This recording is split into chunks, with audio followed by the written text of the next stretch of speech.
C'est la deuxième fois que je te le dis.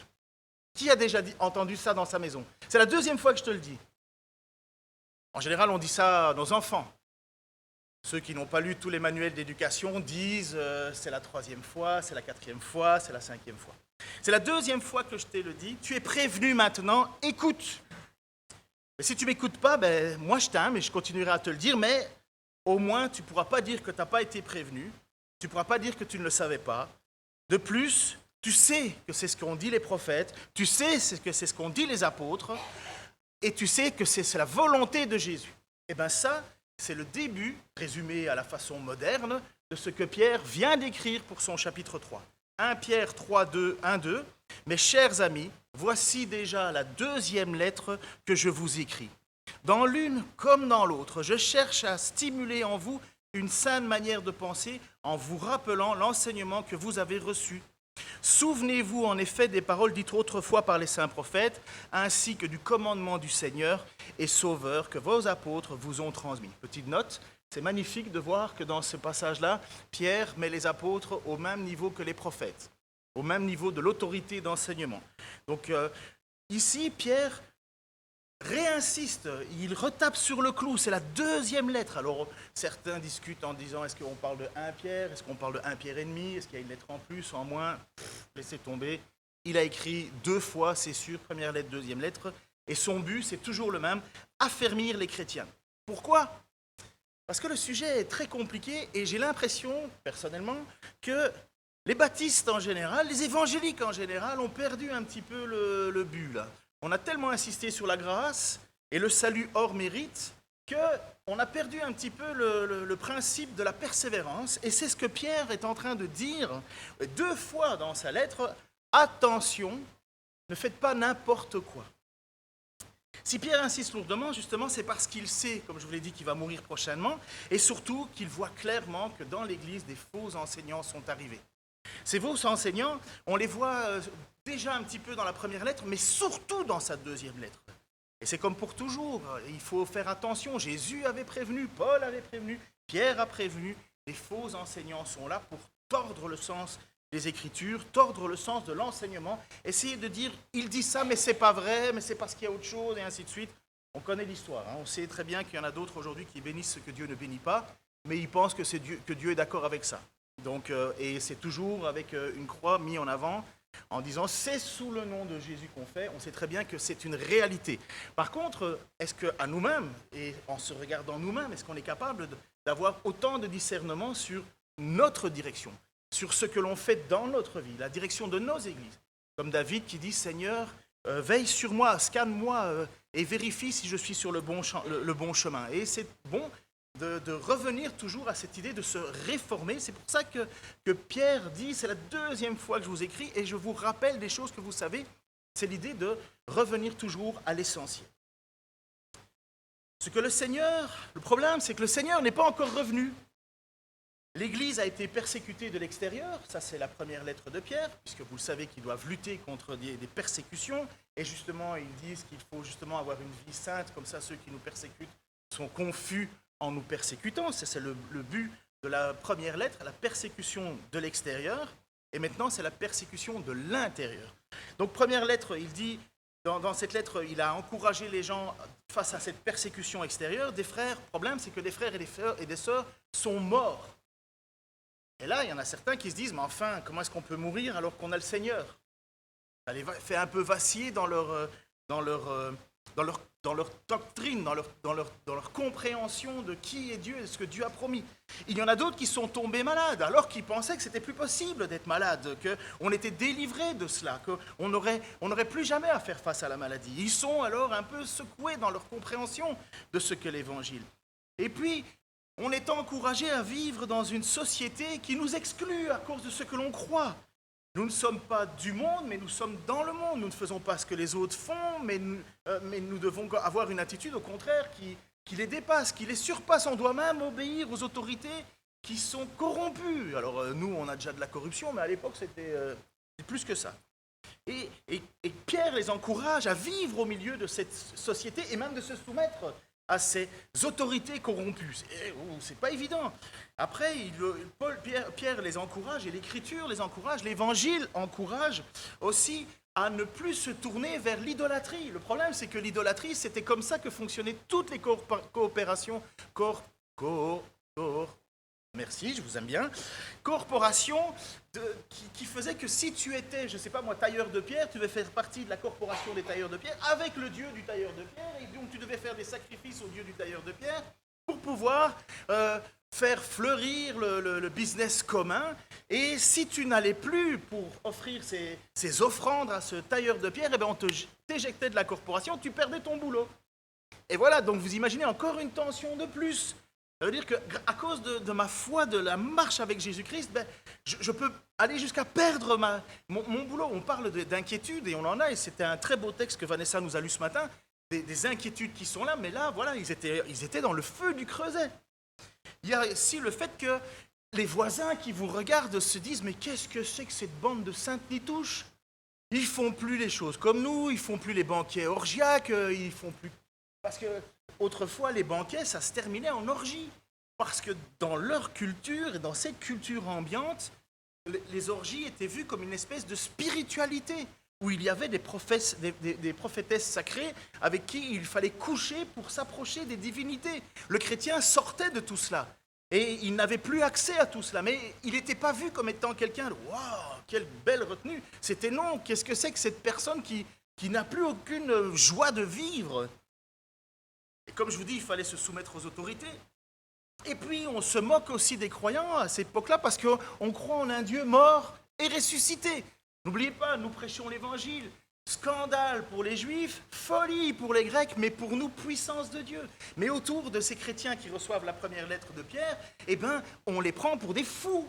On se dit, mais c'est quoi votre Dieu qui meurt, qui ressuscite ? Vous comprenez ? Il faut l'esprit pour comprendre ces choses-là. Il faut l'esprit de Dieu qui vient nous éclairer pour comprendre que, oui, il fallait qu'il meure. Même le grand prêtre, quand il était dans le temple et qu'il allait livrer Jésus, il a dit « Il vaut mieux qu'un seul homme meure pour le peuple entier ». C'est parce que l'Esprit de Dieu agissait en lui. Il l'a dit sans le penser même. C'est Dieu qui agissait parce qu'il était grand prêtre à ce moment-là.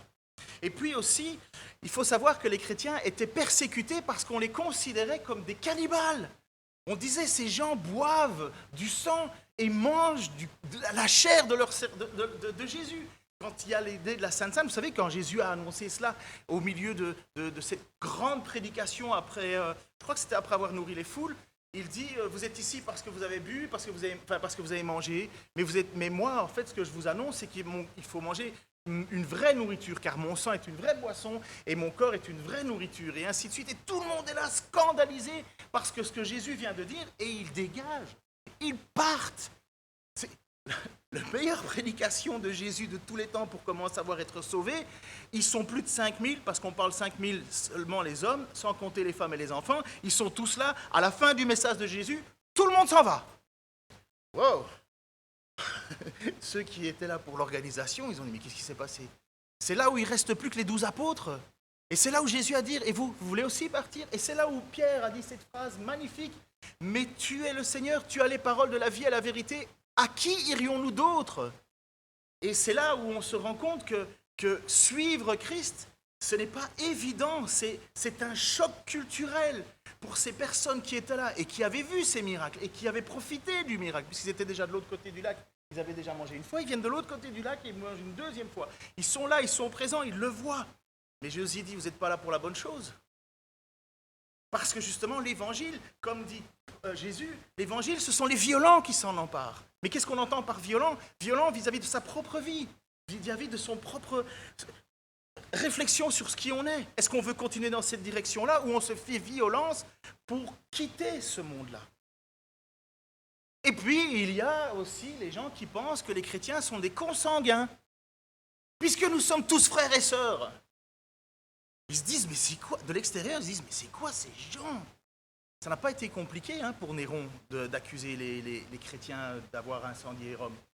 Parce que dans la majorité des têtes, à l'époque, les chrétiens étaient vus comme des bizarres. Au tout début de l'Évangile, ils étaient une source de bénédiction. Au tout début, on le voit dans le début des livres des Actes. Mais par la suite, il y a eu de l'incompréhension, et puis on se disait, mais c'est qui ces gens bizarres? Il suffit de s'installer ici devant notre fenêtre. Alors c'est génial, on a des fenêtres miroirs, donc on ne voit pas quand on est à l'extérieur. Le nombre de personnes qui passent et qui regardent Église évangélique baptiste, je peux regarder sur leur visage, et je dis, mais qu'est-ce que c'est que ces trucs? On a des voisins qui se sont opposés à ce qu'on vienne ici parce qu'ils avaient peur qu'une église vienne. Heureusement qu'on est venu parce qu'il y avait une autre personne, un autre projet immobilier ici, c'était un club d'échangistes. Bon, je pense qu'il y a un voisin qui aurait été très content et qui est justement pas content que nous sommes une église. Mais en même temps, un jour, je l'ai eu au téléphone, je dis, mais enfin, une église, qu'est-ce qui peut pas être plus magnifique? On aime notre prochain, on fait du bien à notre voisin. Je dis, c'est génial pour vous. Et il me répond, vous voulez me convertir? Ouais. Mais donc, vous comprenez un petit peu le climat. Nous, on oublie un petit peu ça, parce qu'on vit dans une société chrétienne où on était, des coqs en pâte, quoi. Et voilà que Pierre écrit à ces gens qui sont persécutés et qui, à un certain moment, ça c'est la première lettre de Pierre, qui, à un certain moment, se posent vraiment la question, est-ce qu'on a bien fait? Est-ce qu'on a bien choisi? Est-ce qu'il faut persévérer? Est-ce que c'est véritablement ça l'évangile? Et il leur écrit, oui, c'est ça.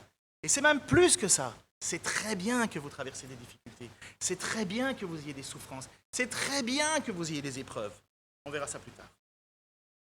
1 Pierre 3,4, entouré maintenant de moqueurs, il dit, sachez tout d'abord que dans les derniers jours, des moqueurs viendront, qui vivront au gré de leurs propres désirs. Ils tourneront votre foi en ridicule en disant, eh bien, il a promis de venir, mais c'est pour quand? Nos ancêtres sont morts et depuis que le monde est monde, rien n'a changé. Tourner notre foi en ridicule. Et franchement, ils le font très bien. Ils le font très bien. Et car c'est vrai que ça fait un bout de temps qu'on est là à attendre le retour de Jésus-Christ. Dans la lettre aux Thessaloniciens, c'était même une espèce de conflit dans l'Église parce qu'ils étaient convaincus, les premiers chrétiens étaient convaincus que Christ allait arriver très tôt, qu'il fallait juste un tout petit peu de patience et puis ils allaient tous être morts, tous ceux qui nous embêtaient. Le problème, c'est que tous ceux qui ont placé leur espoir sont morts petit à petit. Paul est mort, les apôtres sont morts, il reste encore Jean sur son île de Patmos, Pierre, mais tous sont morts. Et où est Jésus? Et les gens qui rigolent en disant, mais regarde, tous ceux qui vous ont prêché le retour de Jésus, là, ils sont morts. Et il n'y a rien qu'à changer. C'est facile de dire ça. Mais nous, on est 2000 ans après. C'est quand même... ça n'a pas trop changé quand même. Hein. Alors, oui, la chrétienté a fait des bonnes choses quand même, mais elle n'a pas véritablement changé la face du monde. Parce que de toute façon, ce n'est pas son but. Mais, il y a eu pire. À cause des chrétiens, il y a eu des guerres de religion. D'abord, entre chrétiens, vous le savez, hein, les guerres qu'il y a eu, pas besoin de vous faire un dessin. Et puis, il y a eu des croisades pour aller délivrer Jérusalem, comme si c'était le plus important. Bon, on passait par une petite ville italienne avant pour aller les délivrer parce que quelqu'un était prêt à payer la croisade et en même temps, tu me chasses, c'est rigolo là, on fait la guerre. Il y a certains qui pensaient qu'ils faisaient la guerre à Rome, à Jérusalem, mais en fait, ils étaient dans une autre ville italienne parce qu'on avait détourné le chemin. Enfin, bref. Lisez. C'est les vacances. Puis non seulement les croisades, mais l'inquisition chrétienne. Au nom de Dieu, tu vas brûler. Alors, c'est pas très reluisant. Et pour un moqueur autour de nous, c'est facile de dire, mais c'est donc ça, la vie chrétienne. C'est donc ça, être croyant, et puis l'évangélisation forcée des peuples indigènes. Toute la richesse qui s'est faite en Europe, sur le dos des endroits qu'on a été soi-disant convertir. Et en même temps, on vous ramasse un peu d'or. Parce que, comme Paul l'a dit, nous semons des biens spirituels, n'est-il pas normal que nous récoltons des biens matériels? Ils ont même une excuse. Non, les moqueurs de l'époque, ils sont là et eux, à l'époque, qui disent, regarde, le monde n'a pas changé. C'est ce qu'on appelle les Bon, ça vous n'allez pas m'aider. J'ai eu uniformitaristes. Donc ils pensent que le monde n'a pas bougé, le monde ne bougera pas. Dieu a créé le monde et puis Dieu est allé faire autre chose.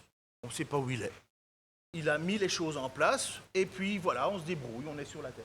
Donc il ne nie pas l'existence d'un Dieu créateur, mais il nie l'existence d'un Dieu qui intervient dans sa création. Et donc on fait un peu ce qu'on veut. De toute façon, on est sauvé, Jésus est mort pour nous. Et qu'est-ce que tu fais en attendant? Écoute, ce que Dieu veut, c'est que tu sois heureux. C'est que le désir de Dieu, c'est ton bonheur. Tu comprends? Donc, à partir du moment où tu es dans ta quête de bonheur, tu marches avec Dieu. Et Dieu va te bénir. Et voilà, c'est pas un message qu'on entend toujours, hein. Peut-être trop souvent. Mais voilà, les moqueurs sont là tout autour et ils disent, mais regardez, depuis que le monde est monde, il n'y a rien qu'à changer. Et votre Jésus, vous l'attendez, attendez encore longtemps. Nous, en attendant, on va faire la fête, on va profiter de la vie, et puis vous avez qu'à vous attendre. Mais, ça va jusqu'à présent? J'ai blessé encore personne? C'est rare, hein? Mais, avant d'aller plus loin, il faut rappeler le postulat de Pierre. Super important. Pour comprendre la suite. Suite que vous n'aurez pas ce dimanche-ci, vous l'aurez la prochaine fois, mais pas dimanche prochain. Mais la prochaine fois, certains sur Internet, d'autres ici. Le postulat est hyper important et je pense qu'il y en a beaucoup qui vont peut-être devoir un tout petit peu réformer leur théologie. J'en suis convaincu parce que moi-même, je dois réfléchir à ma théologie en me demandant, mais est-ce que ce qu'on m'a enseigné, est-ce que c'est profondément vrai ou j'ai oublié une partie? Nous avons reçu, c'est ce que Pierre va nous dire, nous avons reçu la foi. La foi pour croire. La foi est un don. La foi est un cadeau. C'est à la différence qui fait que toi, tu es réceptif au message de l'Évangile et d'autres n'en sont pas du tout réceptifs. La foi, l'assurance des choses que l'on n'a pas vues. Et la première chose, le premier signe de foi profond, c'est quoi? Hébreu. Allez, la base. Il faut croire que Dieu existe. Mais c'est pas tout. Mais ça, c'est le début de la foi. C'est l'Épître aux Hébreux. Je vous encourage, c'est l'été, vous pouvez lire. Donc, nous sommes là.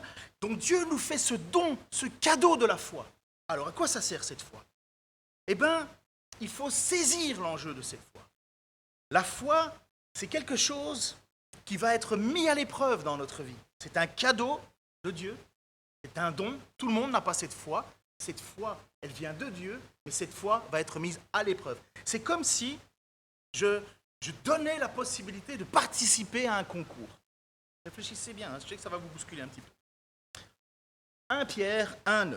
Donc 1 Pierre, la première lettre de Pierre, chapitre 1, versets 1 à 9.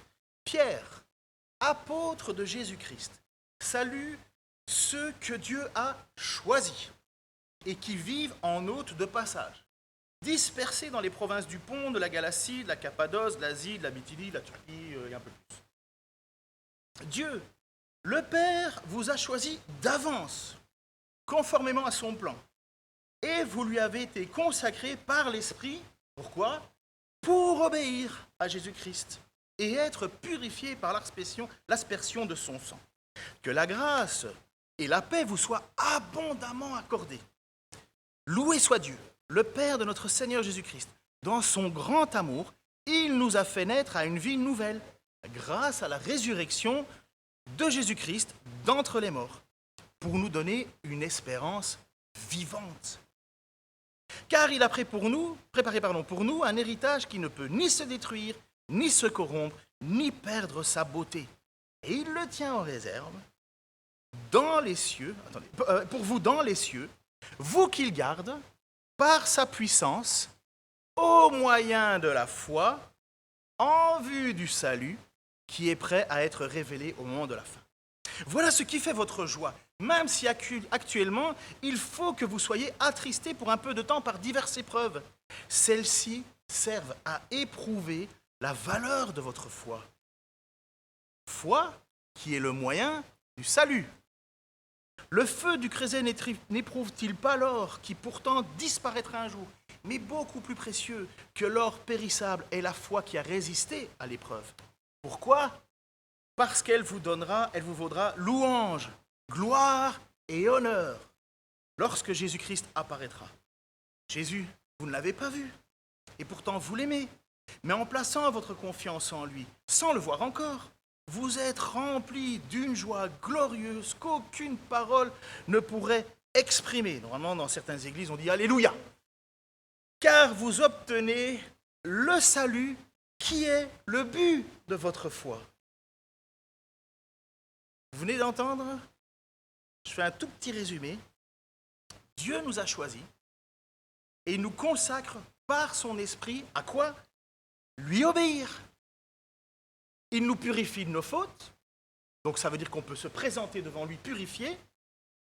Dieu nous fait naître à une nouvelle vie. Pour ma part, j'étais dans la drogue, je sais très bien que je suis né de nouveau et que ça a été transformé. Je sais que c'est plus difficile pour les gens qui ont vécu dans une famille chrétienne et se demandent à quel moment il y a eu la transition. Certains ont des conversions radicales. L'apôtre Paul, elle ne peut pas être plus radicale, hein. Lui, il n'avait même rien demandé. Mais on est tous là. Il doit y avoir un avant et un après. Si je vis comme avant, c'est qu'il n'y a pas vraiment d'avant-après. Et pourtant, c'est bien cela. Nous sommes nés à une nouvelle vie. Et puis, on nous offre une espérance vivante. L'espérance, c'est le plus beau cadeau qu'a le chrétien.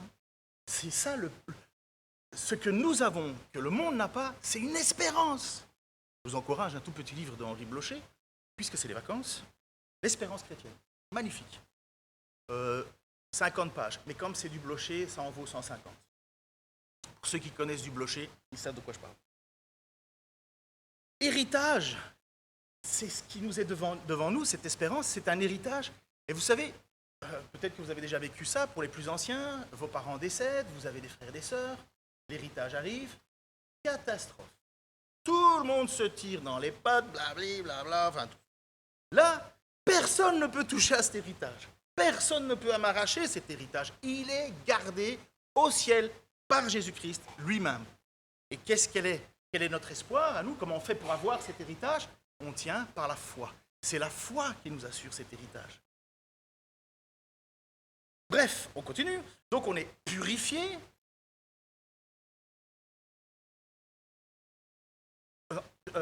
Les épreuves que Dieu nous permet, elles ont un objectif, nous purifier. Purifier quoi? Notre foi. Foi qui a comme but le salut. Et donc, Dieu ne nous protège, Dieu ne nous exclut pas des épreuves. En fait, Dieu fait quelque chose de plus fort encore que ce que le diable fait. C'est que le diable nous pousse, nous tiraille, mais nous, Dieu utilise ce moyen-là pour fortifier notre foi. Alors que quelque chose serait soi-disant l'idée de nous écarter, en fait, ça nous approche encore plus. Ça fortifie notre foi. Je n'ai jamais vu un chrétien qui, après avoir souffert, et souffert en étant accroché à Dieu, n'est pas plus fort après. Oh, il peut être un peu magané, comme on dit au Québec, il peut y avoir des blessures, mais j'ai plus tendance à me méfier de la foi d'un chrétien qui n'a jamais souffert qu'un chrétien qui a souffert et qui a tenu. Et j'ai le droit de vous dire ça parce que c'est exactement la manière de Paul, lorsqu'il présente son apostolat, il dit « Moi, j'ai vécu et j'ai souffert plus que les autres, plus que vos super apôtres. » Et quand il prouve son attachement à Christ, il parle que de ses faiblesses, que de ses souffrances. Mais il y a ce cadeau, cette réalité, ce combat pour nous tous, le mien, le vôtre, ce que Pierre nous rappelle, la persévérance. Et Dieu fait en sorte de nous préparer à cette persévérance. C'est comme ça que je l'ai compris aujourd'hui, et je pense, après avoir quand même pris pas mal de temps à étudier, et puis j'aime ça étudier, je crois que Dieu nous inscrit dans une épreuve olympique. Dieu, par la foi, nous inscrit. Nous sommes dans cette épreuve. Il dit, voilà, il y a une course à courir, mais tu peux y participer, puisque tu crois en moi. D'autres, ils n'y croient pas. Parabole du semeur, la parole est jetée au milieu des champs, il y en a qui tombent au milieu du chemin, le diable vient, et il n'y a rien qui se passe.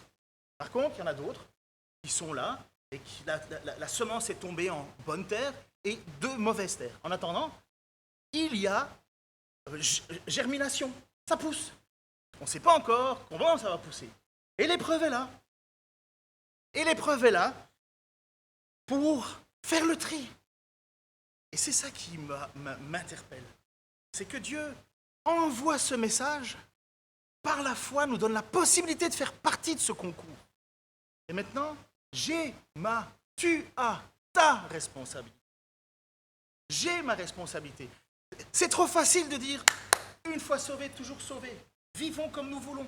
Ça, c'est les faux docteurs dans l'épître de Pierre qui sont là en disant, mais vous êtes sauvés, vous pouvez vivre comme vous voulez. C'est grâce. Et de toute façon, Dieu ne s'inquiète pas de ce qui se passe. Et, Psaume 73, Asaph qui se plaint en disant, mais j'ai lutté, je lutte, il en fallut peu pour que je tombe. Et regardez, je vis au milieu des gens qui sont riches et bien dans leur graisse, Et on dirait que tout leur arrive. Et ils ne se soucient même pas des cieux. Et Asaph crie, psaume 73, on est en été, on peut lire. Donc, c'est le même discours. C'est le même discours, une lutte de quelqu'un qui vit au milieu d'un monde, qui ne loue pas Dieu. Et lui, il se dit, mais pourquoi chaque matin, je me force à marcher pour Dieu?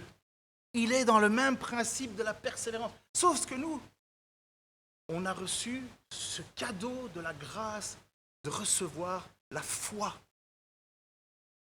Comme je l'ai dit dans le dernier message, pour les amis de Kétini qui n'étaient pas là, sauf ceux qui nous ont rejoints en cours de route déjà, comme je l'ai dit lors du dernier message, ce n'est qu'à la fin de ma course que je pourrai dire « je suis sauvé ». Dieu me permet d'être dans son équipe. Il m'offre de participer à cette magnifique course dont la récompense est le salut. Je suis choisi pour y courir. Je suis choisi par Dieu pour faire partie de ce peuple. Et là, j'ai ma part à faire. Comment je fais pour authentifier mon élection? Comment je fais pour authentifier que oui, Christ est véritablement, comme Paul dit, ce n'est plus moi qui vis, c'est Christ qui vit en moi. Comment se fait-il que dans les églises, il y ait tant de difficultés, tant de disputes? Paul, pardon, c'est pas compliqué, il n'y en a pas tellement. Paul va dire, n'est-il pas normal qu'il y ait des divisions parmi vous? Justement, afin de savoir qui est de nous et qui n'est pas de nous. Jean dit, ceux qui nous ont quittés, c'est qu'ils n'étaient pas de nôtres, parce que s'ils étaient des nôtres, ils seraient restés avec nous. C'est simple. C'est nous qui voulons nous rajouter des assurances et des assurances et des assurances. Des assurances à vouloir finalement oublier la crainte de Dieu. Je suis choisi donc pour participer à cette course, et cette course, ma part à moi, c'est la persévérance. Persévérance qui se traduit comment pour Pierre? La lutte perpétuelle contre le péché dans ma vie. Je ne lutte pas une fois contre le péché. Je lutte tous les jours contre le péché. Et normalement, les personnes de Dijon connaissent très bien c'est quoi les 3 ennemis du chrétien. Donc Damary ne se le répète pas parce que je l'ai déjà dit à la maison aussi. C'est quoi les 3 ennemis du chrétien sur la terre? Vas-y Nathalie, c'est la dernière fois que tu peux parler parce qu'après il nous quitte pour Toulouse. La ville rose. Vas-y, quoi? Oui, nous-mêmes. Le 2e ennemi, le monde, l'esprit du monde, le monde. Et le 3e ennemi, personnifié dans la personne de le diable. Exactement. Les 3 ennemis du chrétien, c'est soi-même. Je lutte contre la chair. Je vois qu'il y a 2 luttes entre moi. Le 2e, c'est le monde. Ne vous conformez pas au monde, ou bien celui qui aime le monde n'aime pas Dieu. Et le 3e, c'est le tentateur, le diable. Prier pour que, justement, on ne tombe pas dans les pièges du diable. Voilà, ça, c'est les 3 ennemis chrétiens et qui nous attaquent perpétuellement pour nous faire perdre la course. Course à laquelle Christ nous a appelés. Donc, lutte, la marche, la persévérance, c'est quoi? C'est la lutte perpétuelle contre le péché dans ma vie. Et deuxièmement, garder confiance dans mon Seigneur et Sauveur, qui, lui, ne va pas me lâcher. Il ne nous lâchera pas. Si nous le renions, il nous reniera. Mais si nous sommes infidèles, il demeure fidèle. Il ne change pas. Ce n'est pas lui qui va dire à un certain moment, bon, tu as fait tous tes efforts, mais bon, non. Non. Cet héritage est gardé par Dieu qui ne change pas. Il ne peut pas perdre son éclat, sa beauté. Cet héritage, petite précision doctrinale, ce n'est pas le paradis qu'on attend, c'est le retour sur terre. Le paradis, c'est la transition. Ça sera paradisiaque sur la terre, certainement. Mais nous attendons un nouveau ciel, une nouvelle terre. Et donc, ce cadeau nous est offert. Et maintenant, on fait quoi? On persévère. On prouve par notre vie l'élection de Dieu.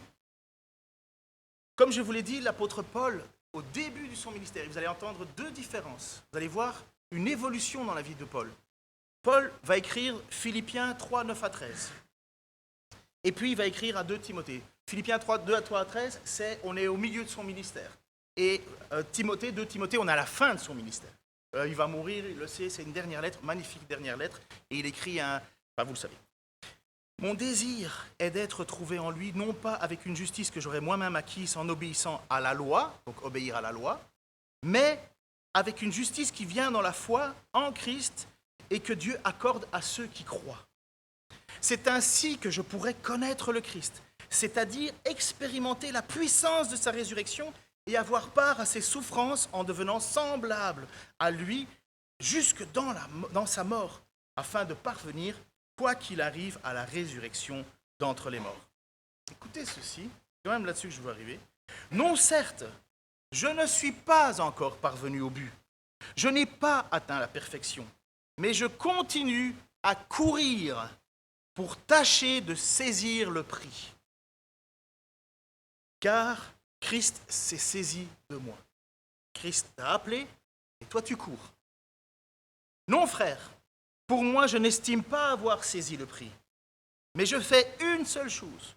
Oubliant ce qui est derrière moi et tendant de toute mon énergie vers ce qui est en avant de moi, je poursuis ma course vers le but pour remporter le prix attaché à l'appel que Dieu nous a adressé du haut du ciel dans l'union avec Jésus-Christ. Nous tous qui sommes spirituellement adultes, donc, cette pensée doit nous diriger. Nous sommes sur la liste des participants, mais c'est à nous de courir. Christ ne nous lâchera pas, mais c'est à nous de courir. Et donc là, il est au milieu de son ministère et il encourage les gens en disant « J'ai pas saisi le prix là. Moi, je sais juste que je suis appelé, puisque c'est Christ qui m'a appelé, mais moi, j'ai un but, j'ai une course, je dois avancer et il faut que j'y arrive. Il ne va pas m'abandonner, Jésus. Mais moi, j'ai mon rôle. » Et puis maintenant, il va écrire en 2 Timothée, écoutez le changement de ton. Mais il arrive à la fin de sa vie. Il parle à ce jeune Timothée, qui lui n'est pas encore à la fin de sa vie. Mais toi, 2 Timothée 4, 5 à 8. Mais toi, garde en toutes circonstances le contrôle de toi-même, supporte les souffrances, remplis bien ton rôle de prédicateur de l'Évangile, accomplis pleinement ton ministère, car en ce qui me concerne, je suis prêt à offrir ma vie comme une libation pour Dieu. Le moment de mon départ est arrivé. J'ai combattu le bon combat. J'ai achevé ma course. J'ai gardé la foi. Le prix de la victoire, c'est-à-dire une justice éternelle, est déjà préparé pour moi. Le Seigneur, le juste juge, me la remettra au jour du jugement. Et pas seulement à moi, mais à tous ceux qui, avec amour, attendent sa venue. Voilà la fin du ministère, la fin de la vie de Paul. Son discours est différent. Il a toujours l'assurance que Dieu avait préparé quelque chose, cette couronne qui était préparée, mais il dit maintenant je peux dire que je l'ai. Maintenant je peux dire que c'est à moi. Maintenant j'ai achevé ma course. J'ai gardé la foi. Voilà pourquoi Pierre écrit 2 lettres. Il les écrit à l'Église, au peuple choisi. Mais ce peuple choisi, il y a des faux docteurs qui viennent au milieu de lui. Et ces faux docteurs, ils ont que seul but, nous faire perdre la course. Les croyants sont dans il y a des croyants qui sont dans des situations de pornéa, c'est-à-dire de tout ce qui est contraire à la pureté sexuelle que Dieu veut. Et les relations sexuelles avant le mariage en font partie, bon sang. L'adultère, regarder de la pornographie sur Internet, toutes ces choses-là, c'est ce que Dieu ne veut pas. Mais on est sous la grâce. Je vous ai dit, dans des églises, on bénit des mariages que Dieu ne bénit pas. Et ces faux docteurs sont rentrés dans l'église. Ils sont là. Et les faux docteurs, leur sort est scellé. Épître de Jude, la condamnation est déjà préparée pour eux. Ils sont déjà perdus. Ils ne pourront pas faire marche arrière. Ils sont condamnés. Mais malheur à celui qui fait tomber le plus petit d'entre les miens, va dire Jésus. Mais le peuple, les chrétiens qui sont là, est-ce qu'ils sont responsables ou pas? Oui! Oui, ils sont responsables de ne pas écouter ces gens. Oui, ils sont responsables de ne pas se disqualifier. Oui, ils sont responsables de ne pas tomber dans les péchés. Comme Balaam, à qui Dieu a dit non, tu ne vas pas aller là-bas. Et il y est allé quand même. Et il a fallu qu'un âne lui parle pour revenir à la raison. Dieu ne se soucie pas de nous. Voilà le discours des faux croyants, des faux enseignants. Il vit sa vie, nous vivons la nôtre. Nous sommes sauvés de sa colère grâce à Jésus. Vivons comme nous voulons. Ils croient en lui, mais ils n'obéissent pas. Et l'histoire va se répéter, comme au temps de Noé, comme au temps de Sodome et Gomorrhe. À la fin des temps, au jour du retour du Seigneur Jésus-Christ, nous pourrons dire aux moqueurs, vous allez attendre un petit peu plus longtemps que d'habitude, mes amis, parce que je pense que je n'ai pas fini. Pourtant, j'ai fait des efforts. J'ai même enlevé un verset à la fin. Je vous en prie. Mais c'est pour ça que vous pourrez revenir la prochaine fois. Donc, comme au temps de Sodome et Gomorrhe, on peut dire à ceux qui vivent n'importe comment, souviens-toi de l'histoire. Profites-en. Lis. C'est l'été. Mais il y a un fait, 2 Pierre 3, 5 à 8. Il y a un fait que ces gens oublient délibérément. C'est que Dieu, par sa parole, a créé autrefois le ciel et la terre. Il a séparé la terre des eaux et il a rassemblé du milieu des eaux. De la même manière, Dieu a détruit le monde d'alors par les eaux du déluge. Quant à la terre et aux cieux actuels, ils sont réservés par cette même parole pour être livrés au feu. Ils sont gardés en vue du jour du jugement où tous ceux qui n'ont aucun respect pour Dieu périront. Et il y a un fait que vous ne devez pas oublier, mes chers amis. C'est que pour le Seigneur, un jour est comme 1000 ans et 1000 ans sont comme un jour. Donc finalement, 2000 ans, ça fait 2 jours pour Dieu. La création de la terre, c'est pas arrivé comme ça. Les projections des plus grands savants de notre époque ne sont que des hypothèses mathématiques. Ce n'est que des hypothèses mathématiques qui peuvent se vérifier pour certaines choses. D'ailleurs, je ne sais pas si vous savez, mais on a découvert que la relation, Ouais, bref, je vais vous perdre, je veux pas. L'univers grandit moins vite qu'on pense. Ça va? Voilà. Donc finalement, Einstein avait raison. Vous n'avez pas perdu? Einstein, vous connaissez, le gars qui tire la langue sur les photos? Je vous encourage, le film de Oppenheimer. Hein. Excellent. Bref, la Terre n'est pas arrivée comme ça. Pour certains, qui, comme nous, disons que la Terre a été créée par Dieu, ils regardent et ils se moquent de nous. Idiot, va. Voilà. Dans nos milieux académiques à nous, un créationniste, c'est quelqu'un qui est bête. Il se moque de nous. Qu'est-ce qu'a dit Pierre? Ne vous inquiétez pas, à la fin des temps, les gens se moqueront. Mais il y a une chose qu'ils oublient, c'est que la terre, elle a été créée par Dieu. Comment? À partir des eaux. Lisons Genèse, chapitre 1, versets 1 à 13. Au commencement, Dieu créa le ciel et la terre. Or, la terre était informe et vide. Les ténèbres couvraient l'abîme. Et l'Esprit de Dieu planait au-dessus des eaux. Et Dieu dit alors que la lumière soit, et la lumière fut. Dieu vit que la lumière était bonne et il sépara la lumière des ténèbres. Il appela la lumière jour et les ténèbres nuit. Il y eut un soir, un matin. Ce fut le premier jour. Et Dieu dit qu'il y ait une étendue entre les eaux pour les séparer. Dieu fit l'étendue, il sépara les eaux d'en dessous et les eaux des eaux d'au-dessus. Et ce fut ainsi. Et il appela cette étendue ciel. Il y eut un soir, puis un matin. Ce fut le deuxième jour. Et Dieu dit, je veux que les eaux d'au-dessous du ciel se rassemblent en un seul endroit afin que la terre ferme paraisse. Et ce fut ainsi. Dieu appela terre la terre ferme et mer les amas des eaux. Et Dieu vit que c'était bon. Et Dieu dit que la terre se recouvre de verdure, d'herbes portant sa semence et d'arbres fruitiers produisant du fruit selon leur sorte, portant chacun sa semence partout sur la terre. Et ce fut ainsi. La terre fit germer de la verdure, de l'herbe portant sa semence selon sa sorte et des arbres produisant des fruits selon leur sorte, portant chacun sa semence. Dieu vit que c'était bon. Il y eut un soir, il y eut un matin. Ce fut le troisième jour. Est-ce que vous croyez cela? Mais les pailles. Depuis quand vous avez défendu le créationnisme comme ça dans vos milieux? Pourquoi on ne le fait pas? Parce qu'on n'a pas envie qu'on se moque de nous. Mais qu'est-ce qu'ils nous proposent, eux? Des hypothèses. Des hypothèses. Nous, on a décidé de croire ce que Dieu a fait.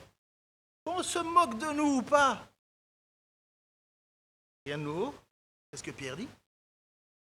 Ce que ces gens oublient, c'est que Dieu a créé le monde. Et ce n'est pas encore alors le plus grave. Le plus grave, c'est la suite. Ce qu'ils oublient aussi, c'est qu'il y a un moment, Dieu va juger ce monde. Et ils oublient que Dieu l'a déjà fait. Et vous savez quel est le fait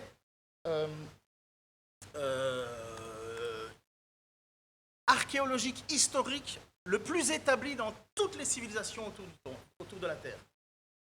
Exactement. Mais on nie ces choses-là. Mais le déluge est le fait historique le plus avéré dans toutes les cultures du monde. Image suivante. Voilà tous les endroits du monde où on a découvert un récit qui parle d'un Dieu qui détruit les choses à travers l'eau et qui redonne après ça une nouvelle création à partir, en général, de 2 personnes à travers le monde entier. Alors ça ne vient pas de moi, ça vient d'un site, je l'ai noté, mais c'est tellement petit que je n'arrive pas à le lire. humanité et histoire, .jdm free, voilà. Ça c'est pour les droits d'auteur. À travers le monde entier, toutes les grandes civilisations font référence à ce cataclysme planétaire qui ravagea la race humaine. Et il est très étonnant que des civilisations séparées par des océans, pendant des siècles, relatent quasi le même mythe dans leur culture traditionnelle. Le plus ancien récit du déluge nous provient des Sumériens. Il donnait aux héros survivants du cataclysme le nom de Suzudu. Le dieu Enki sauve ce dernier avant d'abattre un déluge qui dure 7 jours et 7 nuits. Le déluge est également présent en Grèce antique, sous l'affirmation d'Héraclite et de Platon. Le mythe le plus connu est celui de Deucalion. Zeus décida d'exterminer la race humaine, pleine de vices, en n'épargnant que juste 2 personnes, Deucalion et son épouse. Sur le conseil de Prométhée, père de Deucalion, le couple construisit un grand coffre pour y mettre des réserves et ici laissa flotter pendant que Zeus faisait pleuvoir sur la terre. La religion hindouiste en Inde relate également une destruction du monde sous le nom de Pralaya, chose comme ça. C'est de l'hindi. Le monde disparaît par les flammes et puis par l'eau. Le mythe de Virakosha, des Indiens des Andes, est un autre bel exemple. Écoute, c'est pour toi, Raciel, parce que tu vas pêcher dans ce lac que je vais présenter. Pour avoir commis un crime dont on ignore la nature, le peuple qui vivait dans les temps anciens a été anéanti par son créateur dans un déluge. Après ce déluge, le créateur surgit sous une forme humaine du lac. Exactement. Il créa alors le soleil, la lune et les étoiles, après quoi il repeupla la terre d'êtres humains. On est en Bolivie, là, hein? C'est un peu loin de Jérusalem, hein? Même à la nage. On pourrait multiplier les exemples. Mais la seule question qu'on doit se poser est la suivante. Comment expliquer les étranges correspondances de tous les récits du déluge? Si les Indiens d'Amérique latine, les Noirs d'Afrique, les Sumériens, les Hébreux de l'Ancien Testament et les Grecs de l'Antiquité ont conservé la même mémoire du déluge, c'est que ces récits leur ont été transmis par des témoins. Mais ils oublient que Dieu a jugé. Ils oublient qu'un jour Dieu a créé, mais ils oublient aussi que Dieu a jugé, comme Sodome et Gomorrhe. Et voilà, nous, notre espérance en tant que chrétiens.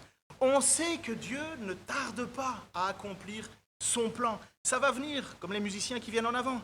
Déjà, pour ne pas perdre trop de temps, venez les musiciens.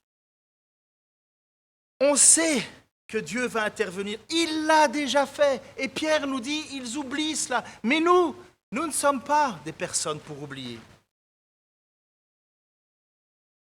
Et je vais m'arrêter ici, c'est mon premier, je vais m'arrêter, pour ce verset que j'expliquerai en profondeur la prochaine fois, parce que c'est surprenant.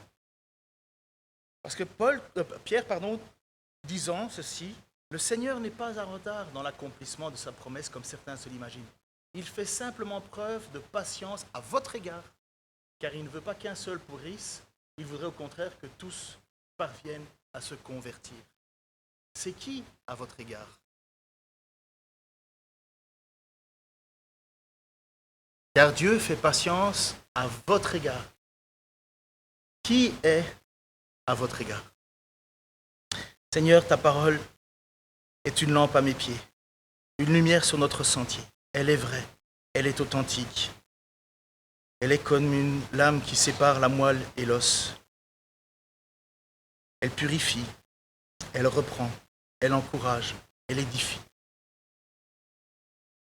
Seigneur, avec beaucoup d'amis pasteurs, on le constate, le refroidissement dans la vie chrétienne. On constate, comme tu dois certainement le constater, que la foi de beaucoup s'étiole. Où est passée notre zèle, Seigneur? Certainement parce que nous sommes fatigués d'attendre aussi nous-mêmes. Certainement, on se demande, mais quand ça va s'arrêter?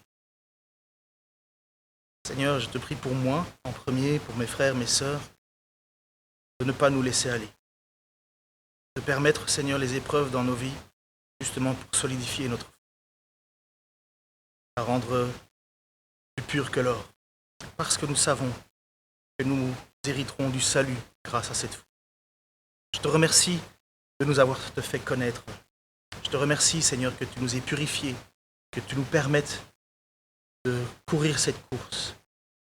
Et Et je te prie, Seigneur, de veiller sur ma vie comme de veiller sur nos vies, afin que nous n'abandonnions pas, Seigneur, notre ferme assurance. Nous savons que tu es juste, que tu es bon, que rien ne peut nous séparer de ta main, Seigneur. Nous le savons que tu ne nous lâcheras pas, tu ne nous abandonneras pas.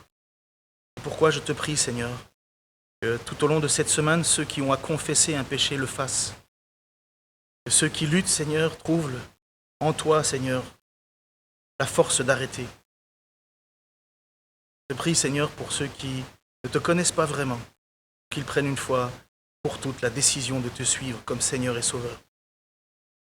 Je te prie, Seigneur, pour ceux qui ont honte de toi devant les hommes, afin que tu n'aies pas honte de eux devant ton Père. Je te prie pour moi en premier, Seigneur, parce que nous savons que la course de la foi est une course d'endurance, faite de beaucoup d'obstacles. Nous connaissons nos ennemis, Seigneur. Nous nous connaissons bien. Je me connais que trop bien. Je connais trop bien aussi les tentations du monde autour de moi. Et parfois, bien souvent, je tombe dans les pièges du diable. Seigneur, tu sais que nos esprits sont bien disposés et que la chair est bien fragile. C'est pourquoi, Seigneur, nous crions à toi. Nous le ferons encore à travers ce chant. Nous le ferons encore tout au long de la semaine. Nous le ferons encore tout au long de notre vie. Parce que nous le voulons, Seigneur, recevoir cet héritage que tu nous as promis. Au nom de Jésus-Christ. Amen.